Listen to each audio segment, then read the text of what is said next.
Well, well. Welcome to my talk show. Take a sip from your soul on a metaphysical milkshake.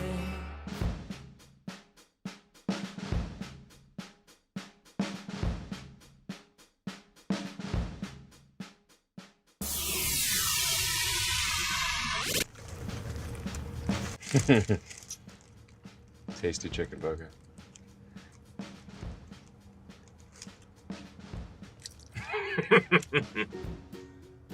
Sure. You may be a billionaire, Yeah. entrepreneur, Yeah. inventor, man extraordinaire. You're not getting any of my chicken burger. All right. No problem. I can do without the chicken burger. It's so good. Yeah. Elon Musk. Yeah. What is it like to be named after the scent of an animal? It certainly led to a lot of mocking in junior high. I that's know for what sure. that feels like. My name Right. is Rainn. So, Right. could you imagine if you were named Rainn Musk? Right. It's raining Musk. I mean, You grew up in South Africa. yeah. You were in the army there? No. No. I left at 17. Well, in part in order to avoid conscription into the South so African you army. left so that you didn't have to do the army. You know, spending 2 years suppressing black people didn't seem to be a great use of time. I think that's probably the worst use of any human being's time. Right. So good for you. Right. Right on. Elon Musk. Draft dodger. I guess the first question is, you're the founder of Tesla Motors. Right. Can I have a car Yes. for free? No. What if I told you that I will not let you out of the van unless you give me a car for free? Next question. Now, what was that like when all of a sudden, like, you're a millionaire, you're working your butt off, you're creating these software companies, Sure. you're developing PayPal, and then all of a sudden, like, that needle goes blink, and you're a billionaire. Did you ever go, like, did you have, like, a party? Did you blow a party favor? Like, whoa, when you became no, not really. a billion, did your accountant call you and, like, guess what, Elon? You No. went from millionaire to billionaire. Not really, no. I mean, it's not as though I've got like $1 billion just sitting in a bank account or something. It just means that my ownership of the companies, if you add them up, it's a couple $1 billion. Right. It's pretty that's awesome nice. in that you earned it and you made it yourself. Right, and I did not you inherit created all it. this Yeah, I stuff. did not. And that's so cool Right. because people that inherit their billions, I just want to punch them in the throat. Right.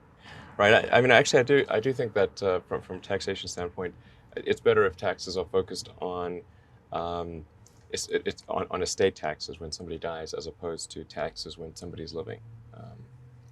Okay. So you're in favor of a high estate tax. I'm in favor of given that there's a certain amount of tax that must be raised. I think it's better to obtain that tax upon death than Right. during life. I would Because go with that. you know, if somebody's demonstrated that they are a good steward of capital, then they ought to have more capital in order to do more good things with the economy. But if somebody's inherited money, then they have not demonstrated that they are a good steward of capital, and so it makes less sense that they inherit money. Also, I always think that then it urges them to not just stockpile their money, but to give it away, charitable foundations or art or gifts, or there's Right. all manner of things that you can do, foundations in your estate planning if Right. if you've stockpiled all that money. Yeah, absolutely. It's really there to give it away. What good is it when you're rotting in the ground? Yeah, absolutely. And also I think we want to avoid creating an aristocracy of wealth. That's where you want to avoid having entrenchment of wealth. I think that leads to stagnation of society. And why is that? Well, if the rules are set up such that somebody can't make headway, because the resources are constrained to a small number of people, and then they ensure that it only goes to their kids, which Right. is essentially the feudal system. Right. Then there's not much point in working hard or Right. trying to create great things because there's no reward for that. And there's a lot of countries that are like that. Some say Sure, the United absolutely. States is like that, but in a lot of ways it's not really. There are a lot of countries Yeah. where it's locked up by, like in Haiti, there's 6 families Right. that own 99% of the wealth. Right. And the wealth is not trickling down. It's not going anywhere. It's Right. just staying in those families. Right, and the United States, I think, is actually the best in the world in terms of enabling opportunity. But we need to be conscious of retaining that status. Right on. Where you want to go? Anywhere in the universe. Mars. Mars.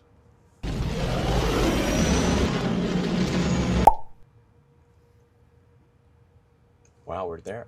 And you didn't even need a spaceship. You just needed a van. Yeah. Why did you want to go to Mars? Well, the reason I want to go to Mars is because I think that's the best place where humanity can become a multi-planet species and a spacefaring civilization. And I think it's the most exciting place that we could go in the solar system. Now, how would that work for people to go to Mars? Like, what would happen? What would happen? You mean once we were there? Well, like, How- describe to me that process. So a bunch of people, they get on a spaceship. What happened? Talk me through Mars travel. Well, you need to have a big spaceship that takes you to Mars. It'll take initially 6 months to get there, although I think we can bring that down to under 3 months and maybe eventually under a month. And then you have to land on Mars and establish a base there. And initially, people would have to live in pressurized domes, but over time, you could terraform the planet and make it like Earth. So you could. How would you terraform Mars? You'd actually heat the planet up by emitting greenhouse gases. Kind of what we're doing on Earth. We're learning a lot about that here on Earth. So we just do that on Mars, and that would warm the planet up. It would thicken the atmosphere, and then the atmosphere on Mars is carbon dioxide. So as you grow plants, the plants would convert the carbon dioxide into oxygen. How could you plant the first plant on Mars? How would that work? Well, you'd have to initially have plants in a pressurized dome, transparent dome. Mm-hmm. But all you need is a transparent dome and a pump to pressurize it from the Mars atmosphere. So you can grow Earth plants in Mars soil. You can grow Earth plants in Mars soil, That's correct. but it's cold over there on Mars, isn't it? Right. So you have to warm it up. You'd need a lot of down comforters over there. Yeah, you need to. But if you have a greenhouse, sort of a transparent. Space heaters. Well, the greenhouse has a greenhouse effect, right? So it's just Right. like greenhouse. It would on warm Earth. it up. Yeah, warm it up. That's fantastic. And then what do the humans do when they're there? Well, I think Like initially. volleyball or what? Initially, people would work on creating a Mars base and creating the infrastructure necessary to support life on Mars. So that would take a lot of effort, just as it took a lot of effort to establish the American colonies. Now, does the ship come back? Yeah. When you go to Mars, are you going to go like, I'm going to die on Mars? So you take healthy people that are just going to plan on living the rest of their 30 or 40 years on Mars or something like that? Well, most people would actually, I think most people would go to Mars to move to Mars, but the spaceships would come back because otherwise it would be way too expensive to travel to Mars. So people could choose to come back to Earth if they want, or come back to Earth for a visit or something like that. Could you imagine the first baby born on Mars? Right, that'd be huge. That would be freaky, Yeah. right? A lot of pressure for that poor kid. Right. He'd be a Martian. The first Martian. The first Martian! That's right. Would you go to Mars? Yeah, I would like to go to Mars. But the reason for SpaceX is to enable anyone who goes to Mars, anyone who wants to go to Mars. So we want to enable people to go to Mars. You know, governments or the world government would, United Nations or something like that would pay to get the people over there. Because Yeah. SpaceX is a for-profit company, obviously. So SpaceX is with the goal of advancing rocket technology so that eventually we could travel to Mars and establish a base on Mars and make life multiplanetary, because I think that's one of the most important things that we could accomplish. In fact, I think it's important enough that it would actually fit on the scale of evolution itself. If you consider the major elements on the scale of evolution as being the advent of single-celled life, multicellular life, differentiation of plants and animals, life going from the oceans to land, mammals and consciousness. Those are probably the big ones. But I think on that scale would also fit life becoming multiplanetary for the first time. I think it's perhaps at least as important as life going from the oceans to land. And it would, I think, preserve the light of consciousness. The consciousness, the probability of consciousness existing for a long time would be much greater if we were on two planets. If something catastrophic would happen to Earth, then Right. it would, life would still exist on another planet. I Right. mean, let's say there was a giant meteor impact or okay. a super volcano, or we had sort of a massive nuclear war on Earth, or Right. some super virus. Right. I mean, there could be something that doesn't necessarily initially destroy human civilization, but knocks it back to a much lower technology level. Right. And then there's sort of a decline to eventual extinction.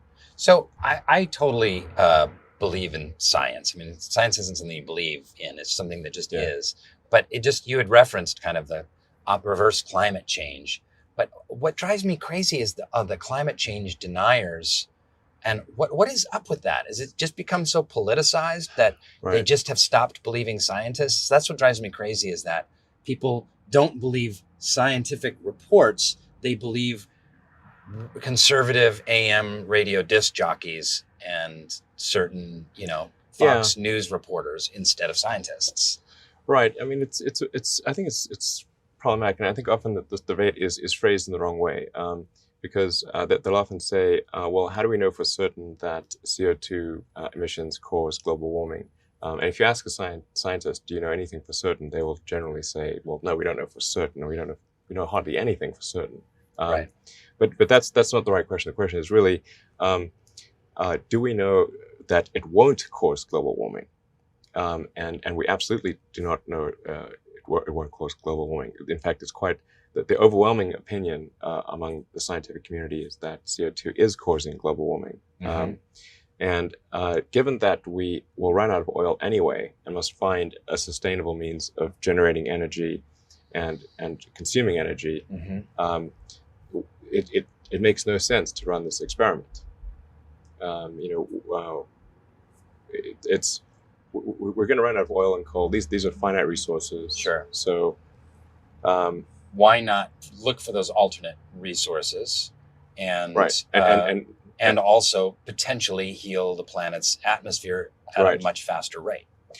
Yeah, it just doesn't make any sense to consume to put trillions of tons of CO2 in the atmosphere and see what happens, which could be catastrophic, when we have to find a non hydrocarbon based way of generating and consuming energy anyway. Now, so it's just a dumb experiment. Now, you have said that there are three main problems that you are focused on the most. What are those three? Right. So, well, there were three. When I was in college, I thought there were three things that would most affect the future of humanity, and those were the internet, sustainable energy, and space exploration. So those three things they're not problems per se, but they're the three things that will affect humanity the most. Right, exactly. The things that would, and in a good Internet, way, if they're solved right. Yeah. Internet, energy, and space exploration. Yeah, and specifically extending life beyond Earth. Now, why did you choose those three things and not healthcare, education, and the environment? So, sustainable energy is about the environment. It's the biggest environmental issue that we face. Good point. So, with respect to healthcare, the real problem is not curing any one particular disease. It's actually that we have a natural kind of age limit, if you will, which is around 80. That's a human being is essentially genetically programmed to die around age 80, and the cause of death will vary, but it's just because you're having multiple organ failure, your immune system isn't working well anymore, and you're suffering from dementia. You're just going to die around 80 on average, maybe 80. Maybe that'll creep up to the sort of 85 year level, but that's really it. In fact, if we cured all cancer, the average lifespan would only increase by like 2 years. So you just die of heart disease or organ failure. Any number of things. Yeah, exactly. You just start falling apart. You get in your 70s and things just start falling apart. Right. I mean, all creatures have a natural lifespan that is built into their DNA.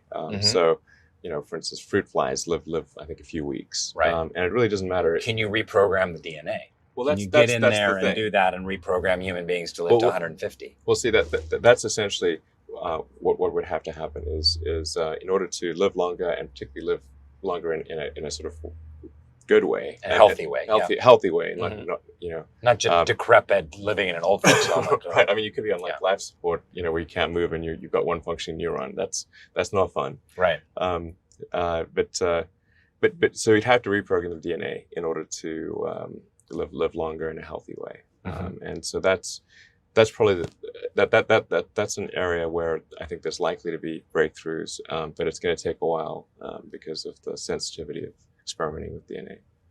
Right. So I do think that that's also an area that'll have a big effect, but it'll have more of an effect on individual lives than on humanity collectively. Gotcha. Now, you have been called real life Tony Stark. You're inventing lots of cool new stuff. What does that feel like? Well, I guess elements of it are true. Although, I mean, Tony Stark doesn't have 5 kids, so I get, I spend more time at like Disney World or Disneyland, really, because I'm in California, than I do, having parties and stuff. Well, I like having parties. Seriously. I could probably make a flying suit, but I think you could make a flying suit. Sure. And you're making solar power. Sure. What are you thinking? Think. Well, I mean, Elon. there's no strange. I mean, what would I do with a flying suit? I mean, I could tell you 1,000 things to do with the flying suit. You fly around in it. It would look awesome. It would look awesome. But You could blow up things. I'd probably be locked up. Hey, listen. I thought that we were going to be flying around in jetpacks now. Right. Can you be the guy? Can you make the jetpacks, please? I mean, people actually have made jetpacks and rocket packs. I've seen them on YouTube, but they crash all the time. That's the problem. See, it's like you can't have random people flying around with jetpacks because they'll crash on you. But could you imagine the air in Los Angeles if there were jetpacks? Right. It would just be like, it would be swarms of gnats bumping into each other and people going, right. I mean, people cutting each other off. It would be awful. If somebody crashes, then you have to be constantly looking up in case somebody's with a jetpack lands on you. That's true. Yeah. Okay, we don't don't need a dodgy situation. Yeah. So, what do you think about the singularity? Well, so the singularity is what. What's the singularity? That's the point where artificial intelligence exceeds human intelligence, and the reason it's called singularity, and I think Ray Kurzweil coined that term, is because after that we don't know what's going to happen. What will happen? If you've got some sort of super smart computer that's increasing into intelligence in kind of a runaway fashion. Do you have a spiritual life? Well, it sort of depends on what spiritual means. So what do you think spiritual means? I mean, it is one of those words that kind of needs to be defined for everyone. Some people, it's like their religion, and it's a very specific kind of thing. For some people, it's a very vague kind of yoga and crystals and some meditation classes and stuff like that. And for me, it is the life of the human being that's beyond the physical and the material. That also is a little bit more than just thought, because we have thoughts. Right. But those are physical, because there's neurons that are bouncing around. Right. I mean, maybe there's some dimension where thoughts exist or something. Because I don't, what is a thought, and what is is it? I mean, I'm not sure what thoughts are. Whether there's some manifestation of thought in a way that is different from the physical dimensions we're aware of. And there's certainly things that we don't understand about the universe. But I'm less convinced that there's, say, some super consciousness watching over our every movement and kind of evaluating it against some criteria, and deciding whether we're going to go to one place or another when we die. I think that's unlikely. Right. I think that's very unlikely. Right. Too. I personally do believe in God, but I don't define God in that way. I would define God as closer to being like science. Right. Or the energy or the laws that propel science, because science really quantifies. So what is it quantifying? Yeah. Yeah, exactly. I mean, and it does beg the question: if there is some super consciousness, where did the super consciousness come from? So I think the most likely explanation is that complexity evolved from simplicity. That the simple elements over time combined to become more complex and arrived at what we are. It's also possible, though, that we're in a simulation. That we're in a simulation, like the Matrix? Yeah. Well, different from the Matrix, but a simulation of sorts, yeah. Well, this whole world could be a dream. Could be a dream, yeah. Yeah, but I mean, it could be a simulation. I mean, have you ever played like these, like the advanced video games and how realistic they were getting? I know. It is like a whole nother life. Right. Yeah. With the goggles and everything, 3D and everything. Yeah. All of that stuff. It could be that that's that's what we know to be Earth. Maybe we're some other creature's avatar. You're blowing my mind. You deal with so much stuff. I mean, you deal with space travel and energy and the source of consciousness, and you're thinking about all of these giant life's big questions. What blows your mind? What gives you awe? Well, I think that, I mean, the nature of the universe gives me awe, and just the huge expanse of the universe, and just how far away things are and how big they are, and the fact that there are things like supermassive black holes that are equal to 1 billion suns. What about dark matter? Doesn't that freak you out too? Yeah, and dark matter is also, I mean, dark matter and dark energy are kind of interesting, because I'm not sure what those actually are. People don't know what those actually are, and it's particularly dark energy. In fact, this is why, that may be an argument for this being a simulation, because in a simulation, you wouldn't, you could just make things be however you want. The laws don't all have to be consistent. But that could be a great argument for heaven and earth, and it's another way of looking at it, is that this physical plane is like a video game, and we're down here thinking it's very real, just like our avatars do in Call of Duty or whatever game we're playing, and then we get unplugged in our 80s, and then we're onto some other plane or some other reality, right, where we go, oh, that was just a video game, right, that whole time, and I thought it was real. Yeah. What would you say to young people that want to change the world, that have big ideas? What advice could you give? I would say, go do it. Just go out there and do it. The biggest thing I think people fail to do is that they're too afraid to try things. That they shouldn't be afraid of failing, and they should just go and do it. Did you fail at anything that you tried? I've lost. I've not lost a war, but I've lost battles, certainly. The first 3 flights of the Falcon 1 rocket, they crashed. So. Wow, that must have been a big bummer. Yeah, it was a big bummer. Did you cry? No. No? I'll make you cry. With the new lightning round from Soul Pancake. Do you own my book? No, I don't. You suck. Okay, what do you worship? Well, I don't really worship anything, but I do devote myself to the advancement of humanity using technology. What can technology never replace? I think human feeling. Are you a workaholic? I suppose I am. I work a lot. What fuels your creativity? Pressure. Necessity.